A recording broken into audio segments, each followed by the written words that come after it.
ફ્રાન્સમાં highway પર electric cable સાથે અથડાયું jet. 3 લોકોના મોત। દુર્ઘટનાના અડધા કલાક પહેલા જ ઉડાન ભરી। ફ્રાન્સની રાજધાની પેરિસમાં રવિવારે એક ખાનગી જેટ ઇલેક્ટ્રિક વાયર સાથે અથડાયું હતું। તેમાં મુસાફરી કરી રહેલા 3 લોકોના મોત થયા હતા। મળતી માહિતી અનુસાર આ ઘટના સ્થાનિક સમય અનુસાર સાંજે 4 વાગે બની હતી। મૃતકોમાં એક મહિલાનો પણ સમાવેશ થાય છે।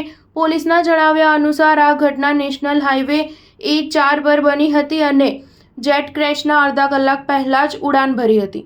પ્લેનનું મોડલ સેસના 172 છે। જેટનો ઉપરનો ભાગ પાવર કેબલ સાથે અથડાયો, જે high voltage electric power cable હતો, જે બાદ જેટમાં આગ લાગી હતી। પોલીસે જણાવ્યું કે હાઈવે બંને બાજુથી બંધ હતો અને રેસ્ક્યુ ટીમે સ્થળ પર રેસ્ક્યુ ઓપરેશન હાથ ધર્યું હતું। જેટ ઉડાડનાર પાયલટને ગયા વર્ષે જ તેનું લાયસન્સ મળ્યું હતું। પાયલટને 100 કલાક જેટ ઉડાવવાનો અનુભવ હતો। ઉડ્ડયન મંત્રાલયે આ મામલે તપાસ શરૂ કરી દીધી છે। સ્થાનિક લોકોએ જણાવ્યું કે આ વર્ષે અત્યાર સુધીમાં A4 નેશનલ હાઈવે પર 2 પ્રાઇવેટ જેટનો અકસ્માત થયો છે। આ પહેલા પણ સ્થાનિક અધિકારીઓએ અહીંથી પ્લેન ટેક ઓફ કરવા પર સવાલ ઉઠાવ્યા હતા।